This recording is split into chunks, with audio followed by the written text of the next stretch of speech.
This netball analysis aims to examine footage from elite level netballers, the Australian Diamonds, and amateur level Year 12 students with minimal experience in the sport. Energy systems play an important role in the body's physiological demands. The ATP-CP system, also known as adenosine triphosphate, is the immediate source of energy during intense gameplay. The ATP system supports the human body by supplying immediate energy for a duration of under 10 seconds. The lactic acid system supplies a quick energy system to rebuild ATP during high intensity durations. The aerobic system is used during minimal intensity and to replenish the ATP-CP system and is used over a long period of exercise. In the game of netball, the centre position is considered one of the most physiologically demanding roles in elite netball. The role demands immediate high-intensity efforts at any given stage and must be capable of using any of the energy systems effectively to perform high, quick-intensity efforts. Before the whistle is blown, Paige Hatley, the Australian Diamond centre, is in the aerobic system, relying predominantly on oxygen to sustain itself. As the game begins, Paige Hatley shifts to the ATP-CP system to react to the ball's direction, as they are currently attempting to stop the wing attack from being passed over the net. Paige Hatley is now in an oxygen deficit. An oxygen deficit is the aerobic system attempting to keep up with the player's high-intensity efforts and oxygen demands on the body. Movement analysis indicates that Paige Hatley performs frequent high-intensity efforts such as driving for a pass, attempting an intercept, speed and footwork to lose their player's defense, or moving towards the goal circle, making themselves available when the ball enters the goal shooter and goal attack territory. It is during these explosive efforts that the ATP-CP system is primarily used, as it generally lasts no longer than 10 seconds. As the game progresses, Paige Hatley relies more predominantly on the aerobic system to deplete lactic acid, causing muscle soreness and strain. As for the movement frequency, Paige Hatley performs many different forms of high-intensity ATP-CP efforts, including accelerations, defensive drives, and changes of direction. Because of this, Paige Hatley experiences changes in muscle ATP and CP during longer periods of maximum sprinting. Thus, the lactic acid system plays a much larger role in energy resynthesis and is the factor for Paige Hatley continuing her high-intensity efforts. However, because the passages of play pause each time for a score attempt, Paige Hatley deaccelerates entering the aerobic system and slows their heart rate for approximately 5 to 10 seconds and depletes the lactic acid system. During the first and second quarters of the game, Paige Hatley does not make any substitutions to the bench. This signifies they were not working above their obla.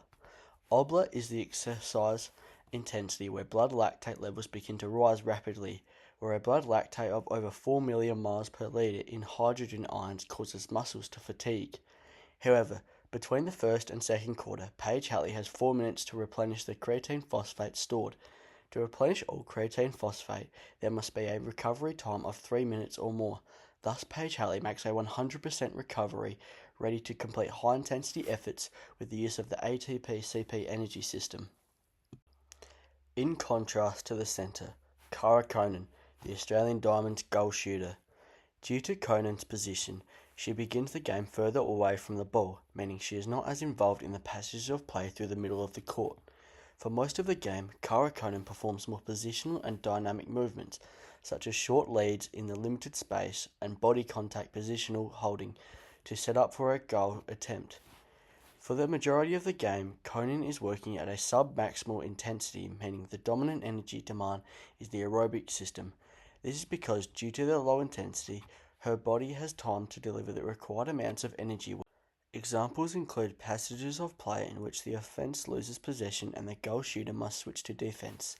Once the ball has moved away from the offensive third of the court, the shooter will experience a low-intensity period. The aerobic system enables creatine phosphate replenishment and lactate removal, allowing partial recovery before the next high-intensity effort. However, as the ball draws nearer to the team's basket again, Cara Conan relies heavily on the ATP-CP system. In this moment, the ATP-CP system provides maximum energy output and also an oxygen deficit due to the quick demand of high-intensity effort. This passage of play creates an oxygen deficit as during the time when the centre, wing attack and goal attack are attempting a successful pass to Cara Conan, she is having to use light footwork, sidestepping around the goalkeeper and score a point. Immediately after, Cara Conan's oxygen and energy requirements deplete due to the passage of play stopping. The reliance on lactic acid slowly depletes. As the play restarts, Karakonen has replenished little to no creatine phosphate and thus still primarily operates in the lactic acid system as she attempts another score for her team. Throughout the first quarter, Conan achieved multiple offensive possessions and many points for Australia. These offensive opportunities created by Karakonen were primarily the result of high-intensity efforts that relied on the ATP-CP energy system. For example, sidestepping around the goalkeeper to make herself open for a score attempt or moving up the third of the court for a passing option. The other energy system contribution was the lactic acid system, because when Karakonen or the goal attack would score and Australia would have possession again, Karakonen would haven't sustained an impactful ATP-CP recovery, thus still acting in the lactic acid system. Because of this, the physiological demands of the goal shooter and centre possessions differ largely by possession patterns. The work-to-rest ratio supports this statement. Paige Hatley had a ratio of 11/25. In comparison, Karakonen's work-to-rest ratio was 3/13. The position goal shooter requires efficient aerobic and creatine phosphate recovery between repeated explosive efforts and oxygen deficits. In contrast, Paige Hatley must maintain sustained aerobic output across the entire court with frequent anaerobic contributions. Consequently, aerobic capacity and lactic acid are the primary determinants of performance consistency for Paige Hatley, whereas repeated high-intensity ATP-CP output is the primary determinant of performance for Karakonen. Because Hatley is allowed to the majority of the court, her contributions in possessions are significantly greater than Conan's. Evidence showed by the statistical analysis that although Paige Hatley does not achieve far greater possessions than Conan, both positions are equally important, as without Conan the team wouldn't be able to score, and without Hatley they would have no way to get the ball to Conan. As a Year 12 PE class, we played 2 games, one with 4-minute, 10-minute quarters, and another with 2 10-minute quarters. We were required to play centre and goal shooter or goalkeeper, depending on our chosen position. Near the beginning of the quarter, when I am passing the ball from the centre, I am in the aerobic system, using minimal intensity until making a quick pass and cutting to the basket. This is my first high-intensity play using the ATP-CP system and experiencing oxygen deficit from the immediate requirement of the ATP-C system. As a centre, I was engaged in the game just as Hatley. However, I predominantly was in an oxygen deficit, relying on my ATP-CP system and lactic acid system due to the high-intensity gameplay and position requirement of always being an available pass. Without sufficient recovery, the lactic acid system and aerobic system were my primary energy demands and eventually exceeding my lactate threshold, causing fatigue and affecting my overall performance. This is evident from my heart rate data, indicating I spent a significant amount of time in Zone 4 and partially in Zone 5. My total possessions between playing centre and goal shooter were not similar at all. This is because when playing centre I was able to move up and down the court, making myself available for passes. In comparison to the goal shooter, I rarely make any movements outside of the semicircle, thus not making myself available for a pass. This is proven in my heart rate data, showing a significant difference in intensity performance.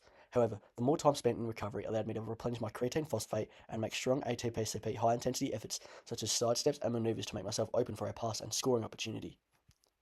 Compared to the elite athletes, there were clear differences in my playing style. For example, at the beginning of the quarter when I am in the centre position, I am playing defensively, and so is Paige Hatley at the beginning of hers. In my game, a difference in tactical thinking is that Paige Hatley has positioned herself playing defence on the wing attack, thus making it difficult for a successful pass. Because of this, Paige Hatley is in the ATP-CP system and experiencing oxygen deficit from the immediate high-intensity game. In comparison, I am playing defence on the centre, leaving the wing attack completely open for a pass and then allowing the opposition centre to run past me. Although I am still operating at a steady intensity level pace in the aerobic system, I have allowed the opposition to make an easy pass to their goal shooter and goal attack, affecting the team's performance and reducing my high-intensity efforts. While playing goal shooter, I repeatedly made 0 efforts to make myself a passing option as our team reclaimed possession of the ball.